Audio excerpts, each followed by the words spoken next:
अतः पूर्णं जगत्प्राणान् संस्कृतं संस्कृतिं गुरुं कृषिकं सैनिकं गाञ्च ವಂದೇ ಭಾರತ ಮಾತರಂ. ಎಲ್ಲರಿಗೂ ನಮಸ್ಕಾರ. ಇಂದು ಒಬ್ಬ ಸಂತನ ಕುರಿತಂತೆ ನಾವು ಚಿಂತನೆ ಮಾಡಲಿಕ್ಕೆ ಹೊರಟಿದ್ದೀವಿ. ಸಂತ ಅಂತ ಹೇಳುವಾಗ ಅದು ಕೇವಲ ಕಾವಿ ಬಟ್ಟೆಯನ್ನು ಹಾಕಿ ಒಂದು ಮಠದ ಪೀಠಾಧಿಪತಿಯಾಗಿ ಧಾರ್ಮಿಕವಾಗಿ ಒಂದು ಸಮಾಜವನ್ನು ಮುನ್ನಡೆಸಿದ ವ್ಯಕ್ತಿ ಮಾತ್ರ ಸಂತರಲ್ಲ.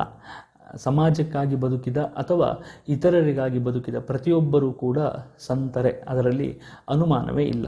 ಹಾಗಾಗಿ ಸ್ವಾತಂತ್ರ್ಯ ಹೋರಾಟದಲ್ಲಿ ಭಾಗವಹಿಸಿದ ಪ್ರತಿಯೊಬ್ಬ ವ್ಯಕ್ತಿಗಳು ಕೂಡ ಸಂತರು ಅನ್ನುವುದರಲ್ಲಿ ಅನುಮಾನ ಇಲ್ಲ. ಅದರಲ್ಲಿ ಮುಂಚೂಣಿಯಲ್ಲಿ ನಿಂತು ಕೆಲಸ ಮಾಡಿದ ಪ್ರತಿಯೊಬ್ಬರೂ ಕೂಡ ನಾವು ಅಂದುಕೊಳ್ಬೇಕಾಗಿರೋದು, ಅವರು ಒಬ್ಬ ಮಹರ್ಷಿಗಳು, ಋಷಿಗಳು ಬಂದು ಭಾರತದಲ್ಲಿ ನಮ್ಮೊಟ್ಟಿಗೆ ಬದುಕಿ ನಮಗೆ ಸ್ವಾತಂತ್ರ್ಯ ಹೋರಾಟವನ್ನು ಅಥವಾ ಸ್ವಾತಂತ್ರ್ಯವನ್ನು ತಂದುಕೊಟ್ಟು ಹೋಗಿದ್ದಾರೆ ಎನ್ನುವುದರಲ್ಲಿ ನನಗಂತೂ ಯಾವುದೇ ಅನುಮಾನ ಕಾಣೋದಿಲ್ಲ. ಯಾಕೆ ಅಂತಂದರೆ 1857ರ ಸ್ವಾತಂತ್ರ್ಯ ಸಂಗ್ರಾಮ, ಅದು ಸಿಪಾಯಿ ದಂಗೆ ಅಂತ ಮತ್ತು ಅದನ್ನು ಬೇರೆ ಬೇರೆ ಕಾರಣಗಳಿಂದ ಹಾಗೆ ಕರೆದರೂ ಕೂಡ 1857 ಇಡೀ ಸ್ವಾತಂತ್ರ್ಯ ಸಂಗ್ರಾಮದ ಒಂದು ಅಂಕುರಾರ್ಪಣ ಅಥವಾ ಒಂದು ನಾಂದಿಯ ಕಾರ್ಯ ಅಂತ ನಾನು ಭಾವಿಸ್ತೀನಿ. ಅದಕ್ಕೆ ಸಾಕಷ್ಟು ಚಿಂತನೆಗಳನ್ನು ನಾವು ಕಾಣಬಹುದು. ಸಾಮಾಜಿಕವಾಗಿ, ಧಾರ್ಮಿಕವಾಗಿ ಹಾಗೂ ಅಧ್ಯಾತ್ಮವಾಗಿ ಕೂಡ ನಾವು 1857 ನಾವು ಕಾಣಲಿಕ್ಕೆ ಸಾಧ್ಯ ಆಗುತ್ತೆ. 1857ರ ನಂತರದಲ್ಲಿ ಇಡೀ ಒಂದು ಸ್ವಾತಂತ್ರ್ಯ ಹೋರಾಟ ಒಂದು ಪೂರ್ತಿ ತಣ್ಣಗಾಗಿ ಬಿಟ್ಟಿತ್ತು ಅಂತ ಬಹಳಷ್ಟು ಜನ ಭಾವಿಸ್ತಾರೆ.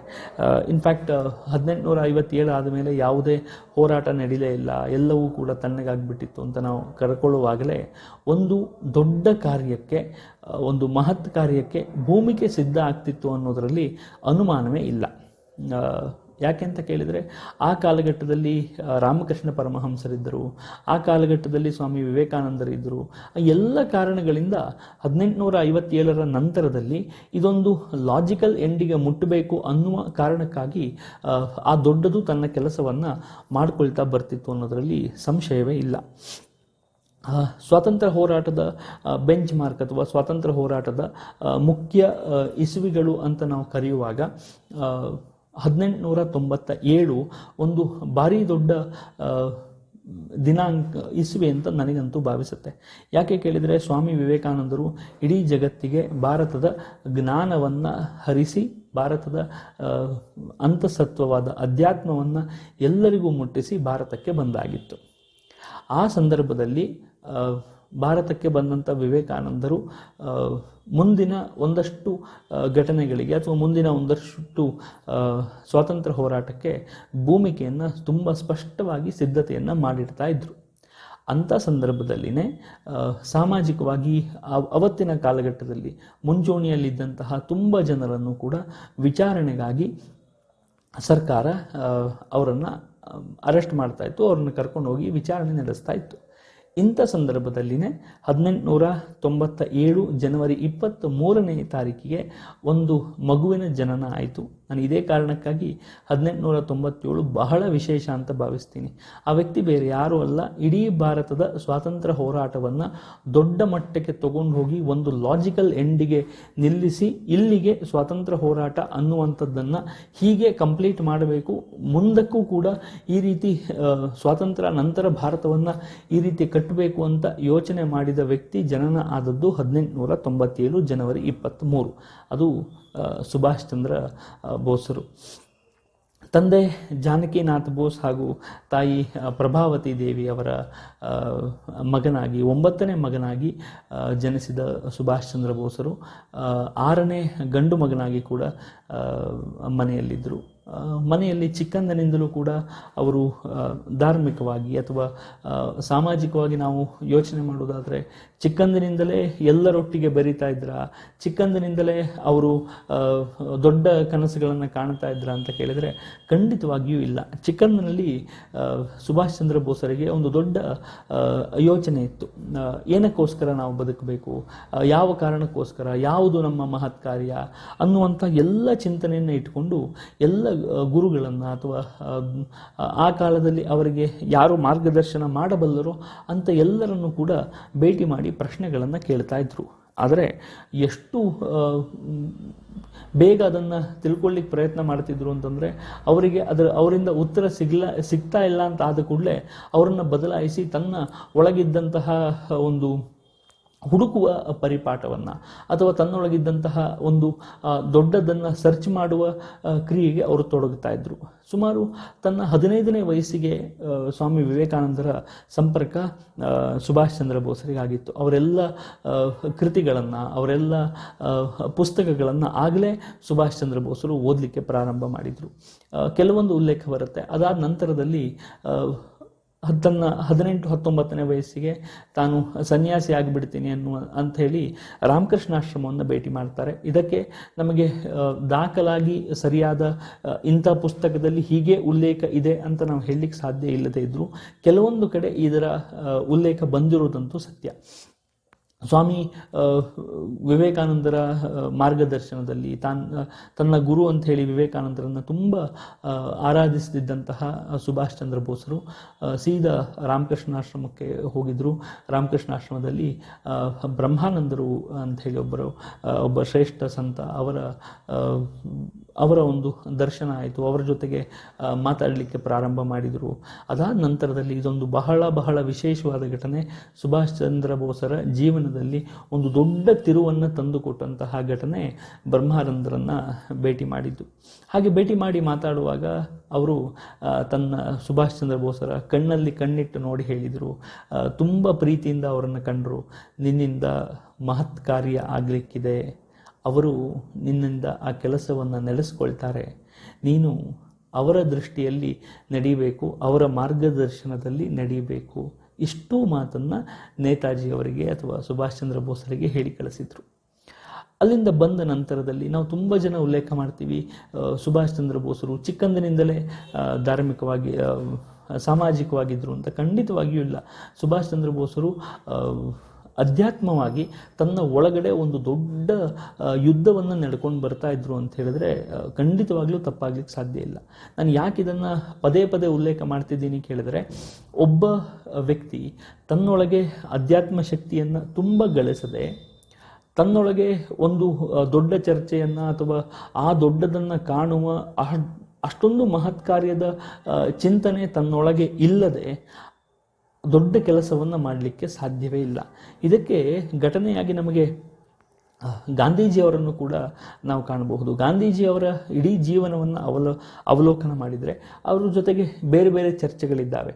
ಅವರು ಭಗತರ ವಿಚಾರದಲ್ಲಿ ಹಾಗೆ ಮಾಡಿದರು. ಇದನ್ನೆಲ್ಲ ಮತ್ತೆ ನೋಡೋಣ. ಆದರೆ ಗಾಂಧೀಜಿ ತಾನು ಸತ್ಯ ಅಂತ ಹೊರಟಿದ್ದೀನಿ, ತಾನು ನಿಷ್ಠೆ ಅಂತ ಹೊರಟಿದ್ದೀನಿ, ನಾನು ಇದನ್ನು ಬಿಡಲ್ಲ ಅಂತ ಕೊನೆಯವರೆಗೂ ನಡೆಸಿಕೊಂಡು ಹೊರಟದ್ರಲ್ಲಿ ಒಬ್ಬ ಸಂತ ಮಾತ್ರ ಈ ಥರ ನಡೆಸಲಿಕ್ಕೆ ಸಾಧ್ಯ. ನಾನು ಪ್ರಾರಂಭದಲ್ಲಿ ಉಲ್ಲೇಖ ಮಾಡಿದ ಹಾಗೆ ಒಬ್ಬ ಋಷಿಗಳು ಮಾತ್ರ ಹೀಗೆ ಬದುಕಲಿಕ್ಕೆ ಸಾಧ್ಯ. ಬೇರೆ ಸಾಮಾನ್ಯರ ಕೈಯಲ್ಲಿ ಈ ಥರ ಬದುಕಲಿಕ್ಕೆ ಸಾಧ್ಯವೇ ಇಲ್ಲ. ಆ ಋಷಿಯ ಥರನೇ ಬದುಕಿದ ಋಷಿತುಲ್ಯ ಜೀವನವನ್ನೇ ಕಂಡಂಥವರು ಸುಭಾಷ್ ಚಂದ್ರ ಬೋಸರು. ಹಾಗಾಗಿ ಇಡೀ ಜೀವನದಲ್ಲಿ ಆ ಒಂದು ಶಿಸ್ತು ಅವರಿಗಿತ್ತು. ಆ ಶಿಸ್ತು ಅಂತ ನಾವು ಉಲ್ಲೇಖ ಮಾಡಲಿಕ್ಕೂ ಕೂಡ ತಪ್ಪಾಗಬಹುದು. ಯಾಕೆ ಅಂತ ಹೇಳಿದ್ರೆ ಇವರು ಬಂದದ್ದೇ ಮಹತ್ ಕಾರ್ಯ ಮಾಡಲಿಕ್ಕೋಸ್ಕರ. ನಾನು ಹೀಗೆ ಹೇಳುವಾಗ ಇವರನ್ನು ಒಂದು ಋಷಿಯ ಮಟ್ಟಕ್ಕೆ ಅಥವಾ ಏನೋ ಒಂದು ಮಟ್ಟಕ್ಕೆ ಏರಿಸಿ ಹೇಳಬೇಕು ಅನ್ನುವಂಥದ್ದು ಖಂಡಿತ ಇಲ್ಲ. ಯಾಕೆ ಕೇಳಿದರೆ ಅವರು ಬದುಕಿದ ರೀತಿಯೇ ಒಬ್ಬ ಸಂತನ ಹಾಗೆ ಬದುಕಿದ್ರು. ಸಂತ ಅಂತ ಹೇಳುವಾಗ ಸಮಾಜಕ್ಕಾಗಿಯೇ ಅವರ ಇಡೀ ಜೀವನ ಮುಡಿಪಾಗಿಟ್ಟಿದ್ರು. ಅವರು ಸ್ವಾಮೀಜಿಯವರನ್ನು ಭೇಟಿ ಮಾಡಿದ ನಂತರದಲ್ಲಿ ತುಂಬ ಧ್ಯಾನಾವಸ್ಥೆಗೆ ಕುಳಿತುಕೊಳ್ತಾ ಇದ್ದರು. ತನ್ನೊಳಗೆ ನಡೀತಾ ಇದ್ದಂತಹ ಒಂದು ದೊಡ್ಡ ಚರ್ಚೆ ಅವರನ್ನು ಪದೇ ಪದೇ ಕಾಡ್ತಾ ಇತ್ತು. ತುಂಬ ಸಲ ಸುಭಾಷ್ ಚಂದ್ರ ಬೋಸರೇ ಉಲ್ಲೇಖ ಮಾಡ್ತಾರೆ, ನನಗೆ ಸ್ವಾಮಿ ವಿವೇಕಾನಂದರು ಮಾತ್ರ ಸರಿಯಾಗಿ ಗೈಡ್ ಮಾಡಿದ್ದು, ವಿವೇಕಾನಂದರಿಂದನೇ ಇದೆಲ್ಲ ಕೆಲಸ ನಡ್ಕೊಂಡು ಬರ್ತಾ ಇದೆ ಅಂತ ಹೇಳಿ ಸುಭಾಷ್ ಚಂದ್ರ ಬೋಸರೇ ಉಲ್ಲೇಖ ಮಾಡೋದನ್ನು ಕೂಡ ನಾವು ಕಾಣಬಹುದು. ಈ ಘಟನೆ ಆದ ನಂತರದಲ್ಲಿ ಸುಭಾಷ್ ಚಂದ್ರ ಬೋಸರ ಜೀವನದಲ್ಲಿ ಭಾರೀ ದೊಡ್ಡ ಬದಲಾವಣೆ ಆಯಿತು. ಅವರು ಸಾಮಾಜಿಕವಾಗಿ ಎಲ್ಲರೊಟ್ಟಿಗೆ ಬೆರೀಲಿಕ್ಕೆ ಪ್ರಾರಂಭ ಮಾಡಿದ್ದೇ ಆ ಭೇಟಿಯ ನಂತರದಲ್ಲಿ. ನಾನು ಬದುಕಿರೋದೇ ಸಮಾಜಕ್ಕಾಗಿ ಅಂತ ಹೇಳಿ ತನ್ನ ಇಡೀ ಜೀವಮಾನವನ್ನು ನಡೆಸ್ಕೊಳ್ತಾ ಬಂದರು. ನಾವು 1930 ಸುಮಾರಿಗೆ ಬಂದರೆ 29 ನಂತರದಲ್ಲಿ ನಾವು ನೋಡಿಕೊಳ್ಳೋದಾದರೆ ಇದರ ಮಧ್ಯ ಅವರ ಬಾಲ್ಯವನ್ನು ಅಥವಾ ಅವರ ಪ್ರಾರಂಭಿಕ ಹಂತವನ್ನು ನಾವೆಲ್ಲ ನೋಡಬಹುದು. ಆದರೆ ನನಗೆ ತುಂಬ ಮುಖ್ಯವಾದ ಇಸ್ವಿ ಅಂತ ಅನಿಸೋದು 1930ನೇ ಇಸ್ವಿ. ಯಾಕೆ 1930 ಅಂತ ಕೇಳಿದರೆ, ಸುಭಾಷ್ ಚಂದ್ರ ಬೋಸರು 11 ಬಾರಿ ತನ್ನ ಇಡೀ ಜೀವಮಾನ ಪೂರ್ತಿ 11 ಬಾರಿ ಸೆರೆಮನಿಯನ್ನು ಅನುಭವಿಸಿದರು. ಬಹಳ ವಿಶೇಷ ಅಂತ ಹೇಳಿದರೆ, ಈ ಪ್ರತಿ ಬಾರಿ ಸೆರೆಮನಿಯನ್ನು ಅನುಭವಿಸುವಾಗಲೂ ಕೂಡ ಅವರಿಗೆ ಅಲ್ಲಿರುವ ಸಾಮಾಜಿಕ ಪರಿಸ್ಥಿತಿ ಮತ್ತು ಅಲ್ಲಿರುವ ಭೌಗೋಳಿಕ ಪರಿಸ್ಥಿತಿ ಹಾಗೂ ಜನರ ಮಾನಸಿಕತೆ ಜೊತೆಗೆ ಈ ಎಲ್ಲದರಿಂದ ನಾವು ಯಾವುದನ್ನು ಅಡ್ವಾಂಟೇಜ್ ಆಗಿ ತಗೊಳ್ಬಹುದು ಅಥವಾ ಯಾವುದನ್ನು ನಾವು ಸರಿಯಾದ ಘಟ್ಟಕ್ಕೆ ತಂದು ನಿಲ್ಲಿಸ್ಕೊಳ್ಬಹುದು ಅನ್ನುವಂಥದ್ದನ್ನು ಅರ್ಥ ಮಾಡ್ಕೊಳ್ತಾ ಇದ್ದಂಥದ್ದು ಸುಭಾಷ್ ಚಂದ್ರ ಬೋಸರು ಮಾತ್ರ ಅನ್ನೋದರಲ್ಲಿ ಅನುಮಾನವೇ ಇಲ್ಲ. ಯಾಕೆ ಕೇಳಿದರೆ, ಅವರು ಪ್ರತಿಯೊಂದು ಜಾಗದಲ್ಲಿ ಇದ್ದಾಗಲೂ ಕೂಡ ಅವರು ಅಲ್ಲಿರುವ ಪ್ರತಿಯೊಂದು ಪರಿಸ್ಥಿತಿಯನ್ನು ಅವಲೋಕನ ಮಾಡಿ ಮುಂದಿನ ಕೆಲಸಕ್ಕೆ ನಾವು ಯಾವುದ್ಯಾವುದನ್ನು ಸರಿಯಾದ ರೀತಿಯಲ್ಲಿ ನಡೆಸಬಹುದು, ಸರಿಯಾದನ್ನು ನಾವು ತಗೊಳ್ಬಹುದು ಅಂತ ಎಲ್ಲವನ್ನು ಕೂಡ ಅವರು ಮೊದಲೇ ಪ್ಲ್ಯಾನ್ ಮಾಡಿ ಅಥವಾ ರೂಟ್ ಮಾರ್ಚ್ ಮಾಡಿ ಇಟ್ಟರು ಅಂತ ಹೇಳಿದ್ರು ಕೂಡ ತಪ್ಪಾಗಲಿಕ್ಕೆ ಸಾಧ್ಯ ಇಲ್ಲ. ಜೊತೆಗೆ ಚಿತ್ತರಂಜನ್ ದಾಸರ ನಿಕಟ ಸಂಪರ್ಕ, ಭಗತರ ಸಂಪರ್ಕ, ಬಟುಕೇಶ್ವರ ದತ್ತರ ಸಂಪರ್ಕ ನಾನು ಹಿಂದೆ ಮಾತಾಡುವಾಗ ಉಲ್ಲೇಖ ಮಾಡಿದ್ದೆ. ಬಟುಕೇಶ್ವರ ದತ್ತರು ಮತ್ತು ಚಿತ್ತರಂಜನ ದಾಸರವರು ಅವರು ಜೈಲಿನಲ್ಲಿ ತಾವು ಅನುಭವಿಸಿದಂತಹ ಅಥವಾ ಜೈಲಿನಲ್ಲಿ ತಾವು ಉಪವಾಸ ಸತ್ಯಾಗ್ರಹವನ್ನು ಮಾಡ್ತಾ, ಚಿತ್ತರಂಜನ ದಾಸರಂತೂ ಉಪವಾಸ ಸತ್ಯಾಗ್ರಹ ಮಾಡ್ತಾನೆ ಅವರಿಗೆ ಒಂದಷ್ಟು ಕಾಯಿಲೆಗಳು ಅಂಟ್ಕೊಳ್ಳೋದು, ಇದೆಲ್ಲವನ್ನು ಕೂಡ ಸುಭಾಷ್ ಚಂದ್ರ ಬೋಸರು ಬಹಳ ಹತ್ತಿರದಿಂದ ನೋಡ್ಕೊಳ್ತಾ ಬಂದಿದ್ದರು. ಯಾವುದನ್ನು ಕೂಡ ಅವರು ದೂರದಲ್ಲಿ ನಿಂತು ನಾನು ಇದಕ್ಕೆ ಇಷ್ಟೇ ಪ್ರತಿಕ್ರಿಯೆ ಕೊಡ್ತೀನಿ ಅಂತ ನಿಂತವರು ಅಲ್ಲವೇ ಅಲ್ಲ. ಅವರು ಎಲ್ಲ ಕಾಲಘಟ್ಟದಲ್ಲಿಯೂ ಕೂಡ ಚಿತ್ತರಂಜನ್ ದಾಸರ ನಿಕಟಪೂರ್ವ ಸಂಪರ್ಕದ ನಂತರದಲ್ಲಿ ಅವರಿಗೊಂದು ತುಂಬ ಸ್ಪಷ್ಟವಾಗಿ ಅಂತೂ ಒಂದು ವಿಚಾರ ಇತ್ತು. ಇಡೀ ಸ್ವಾತಂತ್ರ್ಯ ಹೋರಾಟದಲ್ಲಿ ಅಥವಾ ಇಡೀ ಒಂದು ಸ್ವಾತಂತ್ರ್ಯದ ಘಟನೆಯಲ್ಲಿ ಯಾರಾದರೂ ಮೊದಲೇ ಡಿಕ್ಲೇರ್ ಮಾಡಿದ್ರು ಅಂತಂದರೆ ಅದು ಸುಭಾಷ್ ಚಂದ್ರ ಬೋಸರು ಮಾತ್ರ. ಸುಮಾರು 1930 ಅಥವಾ 1931 ಸಂದರ್ಭದಲ್ಲಿನೇ ಸುಭಾಷ್ ಚಂದ್ರ ಬೋಸರಿಗೆ ತುಂಬ ಕ್ಲಾರಿಟಿ ಇತ್ತು, ಒಂದು ಸ್ಪಷ್ಟ ಚಿತ್ರಣ ಅವ್ರ ಮುಂದೆ ಕಾಣ್ತಾ ಇತ್ತು. ಭಾರತಕ್ಕೆ ಸ್ವಾತಂತ್ರ್ಯ ಅನ್ನುವಂಥದ್ರಲ್ಲಿ ಸಂಶಯವೇ ಇಲ್ಲ, ಭಾರತಕ್ಕೆ ಸ್ವಾತಂತ್ರ್ಯ ಸಿಕ್ಕುತ್ತೆ, ನಾವು ಅದನ್ನು ಪಡ್ಕೊಳ್ತೀವಿ. ಆದರೆ ಭಾರತವನ್ನು ಮುಂದೆ ನಡೆಸುವಂಥದ್ದು ಹೇಗೆ ಅನ್ನೋದ್ರ ಬಗ್ಗೆ ನಾವು ಚಿಂತನೆಯನ್ನು ನಡೆಸಬೇಕು, ನಾವು ಅದಕ್ಕೆ ಒಂದಷ್ಟು ಚರ್ಚೆಯನ್ನು ನಡೆಸ್ಕೊಳ್ಬೇಕು, ಅದಕ್ಕೆ ನಾವು ತಯಾರಿಯನ್ನು ಮಾಡಿಕೊಳ್ಬೇಕು ಅಂತ ಹೇಳಿ ಸುಭಾಷ್ ಚಂದ್ರ ಬೋಸರ ಕಲ್ಪನೆ ಇತ್ತು. ನನಗೆ ಈ ಕಾರಣಕ್ಕಾಗಿ ಸುಭಾಷ್ ಚಂದ್ರ ಬೋಸರು ಬಹಳ ಇಷ್ಟ ಆಗ್ತಾರೆ. ಯಾಕೆ ಕೇಳಿದರೆ, ಇದಕ್ಕೊಂದು ಎಂಡ್ ನಾವು ಪಡ್ಕೊಳ್ತೀವಿ, ಪಡೆದ ನಂತರದಲ್ಲಿ ನಾವು ಯಾವ ರೀತಿ ತಯಾರಿ ಮಾಡಿಕೊಳ್ಬೇಕು ಅಂತ ಹೇಳಿ ಯಾವುದೇ ಸ್ವತಂತ್ರ ಹೋರಾಟಗಾರರಿಗೆ ಒಂದು ಐಡಿಯಾ ಇರಲಿಲ್ಲ. ನಾನು ಇದನ್ನು ಹೇಳುವಾಗ ಗಾಂಧೀಜಿಯವ್ರನ್ನ ಕಡಿಮೆ ಮಾಡಿ ನಾನು ಮಾತಾಡ್ತಿದ್ದೀನಿ ಅಂತ ಖಂಡಿತವಾಗಿಯೂ ಅಲ್ಲ. ಗಾಂಧೀಜಿ ಒಬ್ಬ ಶ್ರೇಷ್ಠ ಸಂತ ಅನ್ನೋದರಲ್ಲಿ ಯಾವುದೇ ಅನುಮಾನ ಇಲ್ಲ. ಭಾರಿ ಶ್ರೇಷ್ಠ ಸಂತ ಮಹಾತ್ಮ ಗಾಂಧೀಜಿ. ಇಲ್ಲ ಅಂತ ಹೇಳಿದ್ರೆ ಅವರ ಒಂದು ಕರೆಗೆ ಇಡೀ ದೇಶದ ಎಲ್ಲ ಮೂಲೆಯಿಂದ ಸ್ಪಂದನೆ ಸಿಗಲಿಕ್ಕೆ ಸಾಧ್ಯ ಇಲ್ಲ. ಆದರೆ ಗಾಂಧೀಜಿಗೂ ಕೂಡ ಮುಂದೆ ಏನು ಮಾಡಬೇಕು ಅನ್ನೋದರಲ್ಲಿ ಒಂದು ಸ್ಪಷ್ಟ ಚಿಂತನೆ ಇರಲಿಲ್ಲ ಅನ್ನೋದು ಮಾತ್ರ ಅಷ್ಟೇ ಸ್ಪಷ್ಟ. ನಾನು ಯಾಕೆ ಉಲ್ಲೇಖ ಮಾಡ್ತೀನಿ ಅಂತ ಹೇಳಿದ್ರೆ, ಒಬ್ಬರು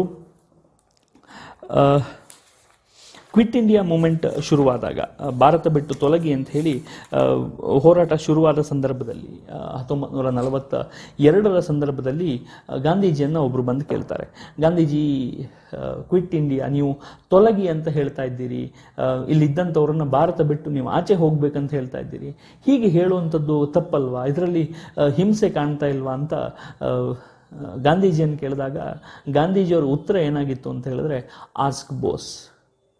ಇದೇ ಮಾತನ್ನು ಗಾಂಧೀಜಿಯವರು ಹೇಳಿದ್ದು. ಈ ಭಾರತ ಬಿಟ್ಟು ತೊಲಗಿ ಅಂತ ಹೇಳೋದಕ್ಕೆ ಉತ್ತರ ಬೇಕು ಅಂತ ಹೇಳಿದ್ರೆ ನೀನು ನನ್ನ ಕೇಳಬೇಡ, ಕೇಳಬೇಕಾದ ಯಾರನ್ನ ಅಂತ ಹೇಳಿದ್ರೆ ಸುಭಾಷ್ ಚಂದ್ರ ಬೋಸರನ್ನು ಹೋಗಿ ಕೇಳ್ಕೊ ಅಂತ ಹೇಳಿ ಗಾಂಧೀಜಿ ಮಾತಾಡಿದರು ಅಂತ. ಅಷ್ಟು ಕ್ಲಿಯಾರಿಟಿ ಗಾಂಧೀಜಿಗೂ ಇರ್ಲಿಕ್ಕೆ ಸಾಧ್ಯ ಇಲ್ಲ. ಆದರೆ ಅಷ್ಟು ಸ್ಪಷ್ಟ ಚಿತ್ರಣವನ್ನು ಹೊಂದಿದ್ದವರು ಸುಭಾಷ್ ಚಂದ್ರ ಬೋಸರು ಮಾತ್ರ. ಸುಭಾಷ್ ಚಂದ್ರ ಬೋಸರು ಹೇಗೆ ಅಂತಂದರೆ, ಪ್ರತಿಯೊಂದು ಘಟನೆ ಮುಗಿದು ಎಲ್ಲರೂ ಮುಗದೇ ಹೋಯ್ತು, ಕುತ್ಕೊಂಡ್ಬಿಡೋಣ, ಇನ್ನು ನಾವು ನಿಲ್ಲಿಸ್ಬಿಡೋಣ ಅಂತ ಯೋಚನೆ ಮಾಡುವ ಸಂದರ್ಭ ಸಂದರ್ಭದಲ್ಲಿ ಇಲ್ಲೊಂದು ಹೊಸ ದಾರಿ ಇದೆ, ಇಲ್ಲಿ ಹುಡುಕೊಳ್ತಾ ಹೋದರೆ ನಾವು ನಮ್ಮ ಗುರಿಯನ್ನು ಸಾಧಿಸ್ಲಿಕ್ಕೆ ಸಾಧ್ಯ ಆಗುತ್ತೆ ಅಂತ ಕಲ್ಪನೆ ಮಾಡಿಕೊಂಡಂತಹ ಇಡೀ ಸ್ವಾತಂತ್ರ್ಯ ಹೋರಾಟದಲ್ಲಿ ಪಾಲ್ಗೊಂಡಂತಹ ಏಕೈಕ ವ್ಯಕ್ತಿ ಸುಭಾಷ್ ಚಂದ್ರ ಬೋಸ್. ಅದರಲ್ಲಿ ಯಾವುದೇ ಅನುಮಾನ ಇಲ್ಲ. ಯಾಕೆ ನಾನು ಈ ಮಾತನ್ನು ಪದೇ ಪದೇ ಉಲ್ಲೇಖ ಮಾಡ್ತೀನಿ ಹೇಳಿದ್ರೆ, ಅವರು ಇಡೀ ಜೀವನದಲ್ಲಿ ಬದುಕಿದ ರೀತಿಯ ಅಂಥದ್ದಿತ್ತು. ಅವ್ರು ಎಲ್ಲೂ ಕೂಡ ಹಿಂದಿರುಗಿ ನೋಡಿದವರಲ್ಲ, ಅವರೆಲ್ಲೂ ಕೂಡ ಇದು ಆಗೋದೇ ಇಲ್ಲ ಅಂತ ಕೂತವರಲ್ಲ, ಅವ್ರು ಎಲ್ಲೂ ಕೂಡ ಯಾರನ್ನ ರೀಚ್ ಮಾಡಲಿಲ್ಲ ಅಂತ ಹೇಳಲೇ ಇಲ್ಲ. ಪ್ರತಿಯೊಬ್ಬರನ್ನು ಕೂಡ ಮುಟ್ಟಿದ್ರು. ಯಾವ ಸೇನೆ ಅಥವಾ ಯಾವ ಒಂದು ಸ್ವಾತಂತ್ರ್ಯ ಚಳವಳಿಯಲ್ಲಿ ಸೈನಿಕರನ್ನ ಮುಟ್ಲಿಕ್ಕೆ ಅಥವಾ ಸೈನಿಕರನ್ನ ಕನ್ಸಿಡರ್ ಮಾಡದಲೇ ಇದ್ದಂಥ ಪರಿಸ್ಥಿತಿ ಇತ್ತು, ಅಂಥ ಏರಿಯಾನ ರೀಚ್ ಮಾಡಿದವರು ಸುಭಾಷ್ ಚಂದ್ರ ಬೋಸರು. ಎಲ್ಲಿ ವಾರ್ ಪ್ರಿಸನರ್ ಆಗಿ ಹೊರದೇಶದಲ್ಲಿ ಯುದ್ಧ ಕೈದಿಯಾಗಿ ಉಳ್ಕೊಂಡಿದ್ದಾರೋ ಅಂಥವ್ರೆಲ್ಲರನ್ನೂ ಕೂಡ ಸಂಘಟನೆ ಮಾಡ್ಕೊಳ್ತಾ ಭಾರತದ ಮೇಲೆ ದಾಳಿ ಮಾಡ್ತೀನಿ ಅನ್ನುವಂತಹ ಕಲ್ಪನೆ ಇಡೀ ಸ್ವಾತಂತ್ರ್ಯ ಹೋರಾಟದಲ್ಲಿ ಎಲ್ಲೂ ಇರಲಿಲ್ಲ. ಯಾವುದೇ ಒಬ್ಬ ಸ್ವಾತಂತ್ರ್ಯ ಹೋರಾಟದಲ್ಲಿ ಪಾಲ್ಗೊಂಡಂತಹ ನೆಹರು ಆಗಲಿ ಅಥವಾ ಗಾಂಧೀಜಿಯವರಾಗಲಿ, ಇನ್ಫ್ಯಾಕ್ಟ್ ಸರ್ದಾರ್ ಪಟೇಲ್, ಯಾರೂ ಕಡಿಮೆ ಅಲ್ಲ, ಎಲ್ಲರೂ ಕೂಡ ರಾಷ್ಟ್ರಕ್ಕಾಗಿ ಕೆಲಸ ಮಾಡಿದ ಸಂತರೆ. ಆದರೆ ಇಲ್ಲಿ ಸುಭಾಷ್ ಚಂದ್ರ ಬೋಸರು ಬಹಳ ಎತ್ತರದಲ್ಲಿ ಕಾಣಲಿಕ್ಕೆ ಸಾಧ್ಯ ಆಗುತ್ತೆ. ಎಲ್ಲರೂ ಕೂಡ ಚಳವಳಿಯನ್ನು ಮಾಡೋಣ, ನೀವು ದೇಶ ಬಿಟ್ಟು ಹೋಗಿ ಈ ದೇಶ ನಮ್ಮದು ಅಂತ ಹೇಳಿ ಕೂತ್ಕೊಳ್ಳೋಣ ಅಂತ ಯೋಚನೆ ಮಾಡುವ ಸಂದರ್ಭದಲ್ಲಿನೇ ಒಬ್ಬ ಭಾರತದ್ದೇ ಸ್ವತಂತ್ರ ಸರ್ಕಾರವನ್ನೇ ನಿರ್ಮಾಣ ಮಾಡಿ ನಿಲ್ಲಿಸಿದ್ದಂಥವ್ರು ಸುಭಾಷ್ ಚಂದ್ರ ಬೋಸರು. ಕೇಸರಿ ಬಿಳಿ ಹಸಿರು, ಅದರ ಮಧ್ಯದಲ್ಲಿ ಒಂದು ಹುಲಿಯ ಚಿತ್ರವನ್ನು ಇಟ್ಟು ಇಡೀ ಭಾರತದ ಒಂದು ಧ್ವಜ ಅಂತ ಹೇಳಿ ಇಡೀ ಅವರ ಆಜಾದ್ ಹಿಂದ್ ಸೇನೆ ಅದನ್ನು ಒಪ್ಪಿಕೊಳ್ಳುತ್ತೆ. ಇಡೀ ಆಜಾದ್ ಹಿಂದ್ ಸೇನೆ ಭಾರತದ ಮೇಲೆ ದಾಳಿ ಮಾಡಲಿಕ್ಕೆ ಭಾರತದ್ದೇ ಸೇನೆ ಬರ್ತಾ ಇದೆ ಅಂತ ಹೇಳಿ ಅಥವಾ ಅದನ್ನು ಕರ್ಕೊಂಡು ಬರಲಿಕ್ಕೆ ಮುಂದೆ ನಡೆಸ್ತಾರೆ ಅಂತ ಹೇಳಿದ್ರೆ ಅನುಮಾನವೇ ಇಲ್ಲ. ಇದನ್ನ ಲಾಜಿಕಲ್ ಎಂಡಿಗೆ ಇಡೀ ಸ್ವಾತಂತ್ರ್ಯ ಹೋರಾಟವನ್ನು ತಗೊಂಡು ಬಂದು ನಿಲ್ಲಿಸಿದಂಥವ್ರು ಸುಭಾಷ್ ಚಂದ್ರ ಬೋಸರು. ಕೇವಲ ಅದನ್ನು ಎಲ್ಲೋ ಒಂದು ಕಡೆ ಕೂತು ರೇಡಿಯೋದಲ್ಲಿ ಅನೌನ್ಸ್ ಮಾಡಿ ಒಂದಷ್ಟು ಚರ್ಚೆ ನಡೀತಾ ಇತ್ತು. ಜರ್ಮನಿಯ ತುಂಬ ನೋವಿಂದ ಹೇಳುವಂಥ ಸಂಗತಿ ಇದು. ಜರ್ಮನಿಯ ತಾಳಕ್ಕೆ ಕುಣಿಯುವಂಥದ್ದೇ ಆಜಾದ್ ಹಿಂದ್ ಸೇನೆ ಅಂತೆಲ್ಲ ಇರುವಂಥ ಚರ್ಚೆಯ ಸಂದರ್ಭದಲ್ಲಿಯೂ ಕೂಡ ಅವರು ಅಲ್ಲಿಂದ ಮಾತುಕತೆಯ ಮೂಲಕ ಮತ್ತು ಯುದ್ಧದ ಮೂಲಕ ಅಂಡಮಾನ್ ನಿಕೋಬಾರ್ನ ದ್ವೀಪಗಳನ್ನು ತನ್ನದಾಗಿಸಿಕೊಳ್ತಾರೆ. ಅದಕ್ಕೆ ತುಂಬ ಭಕ್ತಿಯಿಂದ, ಇನ್ಫ್ಯಾಕ್ಟ್ ತುಂಬ ಪ್ರೀತಿಯಿಂದ, ತುಂಬ ಗೌರವದಿಂದ ಆ ಎರಡೂ ಸ್ಥಳದ ಹೆಸರನ್ನು ಬದಲಾಯಿಸ್ತಾರೆ. ಆ ಹೆಸರನ್ನು ಬದಲಾಯಿಸಿಕೊಡುವಂಥದ್ದು ಶಹೀದ್ ಮತ್ತು ಸ್ವರಾಜ್ ಅನ್ನುವಂತಹ ದ್ವೀಪಕ್ಕೆ ಹೆಸರನ್ನು ಕೊಡ್ತಾರೆ. ಇಡೀ ದೇಶದಲ್ಲಿ ಎಲ್ಲರೂ ಕೂಡ ಚರ್ಚೆ ಮಾಡುವಂತಹ ಅಥವಾ ಎಲ್ಲರೂ ಕೂಡ ಯೋಚನೆ ಮಾಡುವಂತಹ ಘಟನೆ ಅಥವಾ ಮೊದಲ ಪ್ರಧಾನಮಂತ್ರಿ ಯಾರು ಅಂತ ಕೇಳಿದರೆ ಪಂಡಿತ್ ಜವಾಹರ್ಲಾಲ್ ನೆಹರು ಅಂತ ಹೇಳಿಬಿಡ್ತೀವಿ. ಖಂಡಿತವಾಗಿಯೂ ಅಲ್ಲ. ಭಾರತದ ಪ್ರಪ್ರಥಮ ಪ್ರಧಾನಿ ಯಾರಾಗಿದ್ದರು ಅಂತ ಹೇಳಿದ್ರೆ ಅದು ನನ್ ಅದರ್ ದ್ಯಾನ್ ಸುಭಾಷ್ ಚಂದ್ರ ಬೋಸರೇ. ಇದು ಕೇವಲ ಒಂದು ದೇಶವನ್ನು ಪ್ರಧಾನಿ ಆಗಬೇಕು ಅನ್ನುವ ಆಸೆಯಿಂದ ಖಂಡಿತವಾಗಿಯೂ ಆದವರಲ್ಲ. ಅವರು ಇದನ್ನು ಸರ್ಕಾರವನ್ನು, ಹಂಗಾಮಿ ಸರ್ಕಾರವನ್ನೇ ನಿರ್ಮಿಸಿ ಈ ದೇಶ ಸ್ವತಂತ್ರವಾಗಿದೆ ಅನ್ನುವಂತಹ ಚಿತ್ರಣವನ್ನು ಜಗತ್ತಿಗೆ ಸಾರಿ ಇದರ ಮೇಲೆ ದಬ್ಬಾಳಿಕೆ ನಡೀತಾ ಇದೆ ಅನ್ನುವಂಥದ್ದನ್ನು ಕೂಡ ಜಗತ್ತಿಗೆ ತೋರಿಸಿಕೊಟ್ಟಿದ್ರು. ಇಡೀ ವಿಶ್ವ ಎರಡು ಭಾಗ ಆಗಿತ್ತು. ತನ್ನ ಮಹಾಯುದ್ಧದ ನಂತರದಲ್ಲಿ ಇಡೀ ಯೋಚನೆಗಳೆಲ್ಲ ಬೇರೆ ಬೇರೆ ಇದ್ದ ಪರಿಸ್ಥಿತಿಯಲ್ಲಿಯೂ ಕೂಡ ಸುಭಾಷ್ ಚಂದ್ರ ಬೋಸರು ಅದನ್ನು ತುಂಬ ಚೆನ್ನಾಗಿ ವಿಶ್ವವನ್ನೇ ಜೋಡಿಸುವಂತಹ ಕೆಲಸವನ್ನು ಸುಭಾಷ್ ಚಂದ್ರ ಬೋಸರು ಮಾಡಿದರು ಅಂತಂದರೆ ಅದು ತಪ್ಪಾಗಲಿಕ್ಕೆ ಸಾಧ್ಯವೇ ಇಲ್ಲ. ನಾವೆಲ್ಲರೂ ಸುಭಾಷ್ ಚಂದ್ರ ಬೋಸರ ಘಟನೆಯನ್ನು ಅಥವಾ ಜೀವನವನ್ನು ನೋಡ್ಕೊಂಡು ಬಂದಿದ್ದೀವಿ. ಆತ ಬದುಕಿದ್ದು ನಮಗಾಗಿ, ಆತ ಕೆಲಸ ಮಾಡಿದ್ದು ನಮಗಾಗಿ. ಕೊನೆಯ ಹಂತದಲ್ಲಿ ಹಬೀಬುರ್ ರೆಹಮಾನ್ ಅವರ ಹತ್ರ ಮಾತಾಡುವಾಗ ಅವ್ರು ಹೇಳಿದ್ದು, ನೀನು ಭಾರತದವರಿಗೆ ಹೇಳಪ್ಪ, ಭಾರತದವರಿಗೆ ಈ ಸುಭಾಷರ ಜೀವನ ನಡೆದಿದ್ದು ಕೇವಲ ಭಾರತಕ್ಕಾಗಿ ಮಾತ್ರ. ಸ್ವಾತಂತ್ರ್ಯ ನಂತರದಲ್ಲೂ ಕೂಡ ನಾನು ಬದುಕ್ತಾ ಇದ್ದೆ ಅಂತ ಹೇಳಿದ್ರೆ ಅದು ಮತ್ತೆ ಭಾರತಕ್ಕೋಸ್ಕರ ಮಾತ್ರ, ನಾನು ಬೇರೆ ಯಾರಿಗೂ ಬದುಕ್ತಾ ಇರಲಿಲ್ಲ ಅಂತ ಹೇಳಿ ಎಲ್ಲರಿಗೂ ಸಾರುವಂಥ ಉಲ್ಲೇಖ ಮಾಡಿದರು ಅಂತ. ನಾವಿಲ್ಲಿ ಗಮನಿಸಬೇಕಾದ ನಂತರ ಏನು ಅಂತಂದರೆ, ಸುಭಾಷ್ ಚಂದ್ರ ಬೋಸರ ಜೀವನವನ್ನು ಮುಚ್ಚಿಡಲಾಯಿತು, ಸುಭಾಷ್ ಚಂದ್ರ ಬೋಸರ ಬದುಕನ್ನೇ ಮುಚ್ಚಿಡಲಾಯಿತು, ಸುಭಾಷ್ ಚಂದ್ರ ಬೋಸರ ಸಾವಿನ ಕುರಿತಂತೆ ಇನ್ಫ್ಯಾಕ್ಟ್ ನಮಗೇನು ಮಾಹಿತಿ ಸಿಕ್ಕಲಿಲ್ಲ, ಸುಭಾಷ್ ಚಂದ್ರ ಬೋಸರ ನಿಗೂಢ ಕಣ್ಮರೆ. ಈ ಎಲ್ಲ ಘಟನೆಯ ಮಧ್ಯ ನಾವು ಗಮನಿಸಬೇಕಾಗಿರೋ ವಿಚಾರ ಯಾವುದು ಕೇಳಿದರೆ, ಮುಚ್ಚಿಟ್ಟಿದ್ದು ಸುಭಾಷರ ಸಾವಿನ ಘಟನೆ ಅಲ್ಲವೇ ಅಲ್ಲ. ಮುಚ್ಚಿಟ್ಟಿದ್ದು ಸುಭಾಷ್ ಚಂದ್ರ ಬೋಸರ ಸ್ವಾತಂತ್ರ್ಯ ಪಾತ್ರವನ್ನೇ ಮುಚ್ಚಿಡಲಾಯಿತು. ಸುಭಾಷ್ ಚಂದ್ರ ಬೋಸರು ಇಡೀ ಸ್ವಾತಂತ್ರ್ಯ ಹೋರಾಟವನ್ನು ಮುಂಚೂಣಿಯಲ್ಲಿ ತಂದು ಇಟ್ಟಿದ್ದನ್ನೇ ನಾವು ಮರೆತು ಬಿಟ್ಟಿದ್ದೀವಿ. ಈ ಘಟನೆಯನ್ನು ಮುಚ್ಚಿಡ್ಲಾತು, ತುಂಬ ವ್ಯವಸ್ಥಿತವಾಗಿ ಇದನ್ನು ಮಾತ್ರ ಕಡೆಗಣಿಸಿದರು ಅಂತ ಹೇಳಿದ್ರು ಕೂಡ ತಪ್ಪಾಗಲಿಕ್ಕಿಲ್ಲ. ಗಾಂಧೀಜಿಯೇ ಉಲ್ಲೇಖ ಮಾಡುವ ಹಾಗೆ ಸುಭಾಷ್ ಚಂದ್ರ ಬೋಸ್ ಯಾರು ಅಂತ ಕೇಳಿದರೆ, ಸುಭಾಷ್ ಚಂದ್ರ ಬೋಸ್ ದೇಶಭಕ್ತರಲ್ಲಿಯೇ ದೇಶಭಕ್ತ, ನನ್ನ ಸುಭಾಷ್ ಅಂತ ಕೊನೆಯದಾಗಿ ಅವರು ಮಾತಾಡಿದ್ದು ಸುಭಾಷರ ಬಗ್ಗೆ ಅಂತ ಹೇಳಲಿಕ್ಕೆ ಸಾಧ್ಯ ಆಗುತ್ತೆ. ಖಂಡಿತವಾಗಿಯೂ ಸುಭಾಷ್ ಚಂದ್ರ ಬೋಸರು ಇಲ್ಲದೆ ಹೋಗಿದ್ರೆ ಬಹುಶಃ ಸುಭಾಷ್ ಚಂದ್ರ ಬೋಸರನ್ನು ಹೊರತುಪಡಿಸಿ ಸ್ವಾತಂತ್ರ್ಯ ಹೋರಾಟ ಅಂತ ಹೇಳಿ ನಾವು ಕನ್ಸಿಡರ್ ಮಾಡಲಿಕ್ಕೆ ಸಾಧ್ಯವೇ ಇಲ್ಲ. ಒಂದು. ಎರಡನೇದು, ನಂಗೆ ಬಹಳಷ್ಟು ಬಾರಿ ಕಾಡ್ತಾ ಇರುತ್ತೆ, ನಾವೆಲ್ಲರೂ ಕೂಡ ಯೋಚನೆ ಮಾಡಲೇಬೇಕಾಗಿರುವಂಥ ಘಟನೆ ಇನ್ನೊಂದೇನು ಅಂತಂದರೆ, ಸ್ವಾತಂತ್ರ್ಯ ಹೋರಾಟ ಅಥವಾ ಸ್ವಾತಂತ್ರ್ಯ ಹೋರಾಟಗಾರರಲ್ಲಿ ಸ್ವಾಮಿ ವಿವೇಕಾನಂದರ ಒಂದು ಇನ್ಫ್ಲುಯೆನ್ಸ್ ಅಥವಾ ಸ್ವಾಮಿ ವಿವೇಕಾನಂದರ ಒಂದು ಪ್ರೇರಣೆ ಅಂತ ಹೇಳಿ ನಾವು ಯೋಚನೆ ಮಾಡಲೇಬೇಕು. ಯಾಕೆ ಕೇಳಿದರೆ, ಇಡೀ ಸ್ವಾತಂತ್ರ್ಯ ಯಜ್ಞದಲ್ಲಿ ಸುಭಾಷ್ ಚಂದ್ರ ಬೋಸರನ್ನು ಮಾತ್ರ ಅಲ್ಲ, ಸ್ವಾಮಿ ವಿವೇಕಾನಂದರನ್ನು, ಸ್ವಾತಂತ್ರ್ಯ ಹೋರಾಟವನ್ನು ಮತ್ತು ಸ್ವಾಮಿ ವಿವೇಕಾನಂದರನ್ನು ಬೇರೆ ಬೇರೆ ಮಾಡಿ ನಾವು ನೋಡಲಿಕ್ಕೆ ಸಾಧ್ಯವೇ ಇಲ್ಲ. ಯಾಕೆ ಕೇಳಿದರೆ, ಎಲ್ಲರ ಜೀವನದಲ್ಲಿಯೂ ಕೂಡ ಎಲ್ಲರ ಸ್ವಾತಂತ್ರ್ಯ ಹೋರಾಟಗಾರರ ಬದುಕಿನಲ್ಲಿ ಸ್ವಾಮಿ ವಿವೇಕಾನಂದರಿದ್ದಾರೆ, ಸ್ವಾತಂತ್ರ್ಯ ಹೋರಾಟದಲ್ಲಿ ಸ್ವಾಮಿ ವಿವೇಕಾನಂದರಿದ್ದಾರೆ. ಅಟ್ ದ ಸೇಮ್ ಟೈಮ್ ಇಡೀ ಸ್ವಾತಂತ್ರ್ಯ ಚಳುವಳಿಯಲ್ಲಿ, ಅದರಲ್ಲಿಯೂ 1925ರ ನಂತರದಲ್ಲಿ ಪೂರ್ತಿ ಸ್ವಾತಂತ್ರ್ಯ ಹೋರಾಟವನ್ನು ಲೀಡರ್ಶಿಪ್ ಆಗಿ ತಗೊಂಡು ಮುಂದೆ ನಡೆಸಿದವರು ಸುಭಾಷ್ ಚಂದ್ರ ಬೋಸರೇ. ಆದರೆ ಅವ್ರ ಹಿಂದೆ ಮುಂದೆ ನಮಗೆ ಕಾಣ್ತಾ ಇರುವಾಗ ಗಾಂಧೀಜಿ ಅಂತ ಕಾಣ್ತಾ ಇರಬಹುದು, ಆದರೆ ಸುಭಾಷ್ ಚಂದ್ರ ಬೋಸರು ಅದರ ಹಿಂದೆ ನಿಂತಿದ್ರು, ಸುಭಾಷ್ ಚಂದ್ರ ಬೋಸರೇ ಅದರ ಶಕ್ತಿಯಾಗಿ ಇದ್ದರು ಅನ್ನೋದರಲ್ಲಿ ನಮಗೆ ಅನುಮಾನವೇ ಇಲ್ಲ. ಕೊನೆಯದಾಗಿ ನಾವು ಯೋಚನೆ ಮಾಡಬೇಕಾಗಿರೋದೇನೆಂದರೆ, ವಿವೇಕಾನಂದರ ನಂತರ, ಬಹುಶಃ ವಿವೇಕಾನಂದರ ಆದ ಮೇಲೆ, ಅವರ ಕಾಲಘಟ್ಟ ಆದ ಮೇಲೆ ಯುವಕರನ್ನು ತುಂಬ ಕಾಡಿದವರು ಯಾರು ಕೇಳಿದರೆ ಸುಭಾಷ್ ಚಂದ್ರ ಬೋಸರು ಮಾತ್ರ. ಭಗತ್ ಸಿಂಗ್ ತುಂಬ ಕಾಡಿದರು, ಆದರೆ ಸುಭಾಷ್ ಚಂದ್ರ ಬೋಸರಂತೂ ಅತಿ ಹೆಚ್ಚು ಯುವಕರನ್ನು ಕಾಡಿದರು. ಅವರು ಹೃದಯವನ್ನು ಬೆಳಗಿದ್ದಾರೆ, ಅವರು ಮನೆಗಳನ್ನು ಬೆಳಗಿದ್ದಾರೆ, ಅವರು ಮನಗಳನ್ನು ಬೆಳಗಿದ್ದಾರೆ. ಇನ್ಫ್ಯಾಕ್ಟ್ ಇಡೀ ದೇಶವನ್ನು ಎದ್ದು ನಿಲ್ಲುವ ಹಾಗೆ ಅವರು ನಡೆಸಿದ್ದಾರೆ. ಅವರ ಹಾದಿಯಲ್ಲಿ ನಾವು ನಡಿಲಿಕ್ಕಂತೂ ಸಾಧ್ಯ ಇಲ್ಲ, ಆದರೆ ಅವರ ಬದುಕೇ ಒಂದು ಆದರ್ಶ, ಅಥವಾ ಅವರ ಬದುಕೇ ಒಂದು ನಿದರ್ಶನ ಅಥವಾ ಒಂದು ದರ್ಶನ ಅಂತ ಹೇಳಿದ್ರು ಕೂಡ ತಪ್ಪಾಗ್ಲಿಕ್ಕೆ ಸಾಧ್ಯ ಇಲ್ಲ. ಉತ್ತಿಷ್ಟ ಭಾರತ ಸಂಘಟನೆ ಇದನ್ನು ಪ್ರತಿ ಮನೆಗೆ ಸುಭಾಷ್ ಚಂದ್ರ ಬೋಸರನ್ನು ಮುಟ್ಟಿಸಬೇಕು ಅಂತ ಯೋಚನೆ ಮಾಡಿಕೊಳ್ತಾ ಇದೆ. ಇಡೀ ಮನಗಳಿಗೆ ಸುಭಾಷ್ ಚಂದ್ರ ಬೋಸರನ್ನು ಮುಟ್ಟಿಸಬೇಕು. ಯಾಕೆ ಮುಟ್ಟಿಸಬೇಕು ಅಂತ ಕೇಳಿದರೆ, ಆ ಮನುಷ್ಯ ಬದುಕಿದ್ದು ರಾಷ್ಟ್ರಕ್ಕಾಗಿ ಬದುಕಿದ್ದು ಅಂತ ಹೇಳುವಾಗ ಅದು ನಮಗಾಗಿ ಬದುಕಿದ್ದು. ನಾನು ಪ್ರಾರಂಭದಲ್ಲಿ ಉಲ್ಲೇಖ ಮಾಡಿದ ಹಾಗೆ ಪ್ರತಿಯೊಬ್ಬ ಸ್ವಾತಂತ್ರ್ಯ ಹೋರಾಟಗಾರರು ಕೂಡ ಒಬ್ಬ ಸಂತ. ಅದರಲ್ಲೂ ಸ್ವಾತಂತ್ರ್ಯ ಯಜ್ಞದಲ್ಲಿ ಮುಂದೆ ನಿಂತು ಇದ್ದಂತಹ ಪ್ರತಿಯೊಬ್ಬರೂ ಕೂಡ ಮಹರ್ಷಿ ಅಂತ ಹೇಳಿದರೆ ತಪ್ಪಾಗಲಿಕ್ಕೆ ಸಾಧ್ಯವೇ ಇಲ್ಲ. ಉತ್ತಿಷ್ಟ ಭಾರತ ಸಂಘಟನೆಯ ಮೂಲಕ ಇಡೀ ವರ್ಷ, ಇನ್ಫ್ಯಾಕ್ಟ್ ಇಲ್ಲಿಗೆ 125 ವರ್ಷಗಳನ್ನು ಮುಟ್ಲಿಕ್ಕಿದೆ.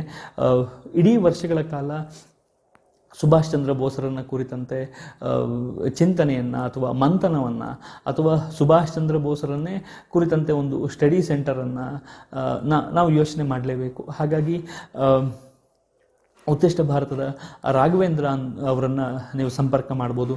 ಅವರ ಸಂಪರ್ಕ ಸಂಖ್ಯೆ ಇಂತಿದೆ: 9113296458. ಇನ್ನೊಮ್ಮೆ 9113296458 ಇವರನ್ನು ಸಂಪರ್ಕ ಮಾಡ್ಬೋದು. ನಾವು ಹೇಗೆ ತೊಡಗಬಹುದು ಈ ಒಂದು ಕಾರ್ಯಕ್ರಮದಲ್ಲಿ ಅಂತ ಕೇಳಿದರೆ, ನಿಮಗೆ ಹೇಗೆ ಅನುಕೂಲವೋ ಹಾಗೆಲ್ಲ ಕೂಡ ಸುಭಾಷ್ ಚಂದ್ರ ಬೋಸರನ್ನು ಸೇರಲಿಕ್ಕೆ ಸಾಧ್ಯ ಇದೆ. ನೀವು ಶಾಲೆಗಳಲ್ಲಿ ಕಾರ್ಯಕ್ರಮ ಮಾಡೋದಾದರೆ, ಅಥವಾ ಸಮಾಜವನ್ನು ಜೋಡಿಸುವಂಥ ಕೆಲಸ ಮಾಡೋದಾದರೆ, ಅಥವಾ ಸುಭಾಷ್ ಚಂದ್ರ ಬೋಸರ ಕುರಿತಂತೆ ನಾವೆಲ್ಲರೂ ಕೂಡ ಒಂದಷ್ಟು ಚರ್ಚೆಯನ್ನು ಮಾಡೋದಾದರೆ, ಈ ಎಲ್ಲಕ್ಕೂ ಕೂಡ ರಾಘವೇಂದ್ರ ಅವರನ್ನು ಸಂಪರ್ಕಿಸ್ಬೋದು. ನಮಗೆ ಸಂಪರ್ಕ ಮಾಡಲಿಕ್ಕೆ ಸಾಧ್ಯ ಇಲ್ಲ, ನಮಗೆ ಬರಲಿಕ್ಕೆ ಸಾಧ್ಯ ಇಲ್ಲ, ಹಾಗೂ ನಾವು ಇರಬಹುದಾ ಅಂತ ಕೇಳಿದ್ರೆ ಅದಕ್ಕೂ ಕೂಡ ತನು ಮನ ಧನ ಎಲ್ಲದರ ಮೂಲಕ ನೀವು ನಮ್ಮೊಟ್ಟಿಗೆ ಸೇರ್ಬೋದು. ನಮ್ಮ ಉದ್ದೇಶ ತುಂಬ ಸ್ಪಷ್ಟ ಇದೆ. ವಿವೇಕಾನಂದರು ಹೇಗೆ ಮನೆ ಮನೆಗಳಿಗೆ ಮುಟ್ಟಿದ್ರು, ಸುಭಾಷ್ ಚಂದ್ರ ಬೋಸರು ಯುವ ಜನತೆಗೆ ಅಂದರೆ ಈ ಮುಂಬರುವ ಜನತೆಗೆ ಸುಭಾಷ್ ಚಂದ್ರ ಬೋಸರನ್ನು ಮುಟ್ಟಿಸಬೇಕು ಅನ್ನುವಂಥದ್ದು ನಮ್ಮೆಲ್ಲರ ಯೋಚನೆ ಆಗಿದೆ.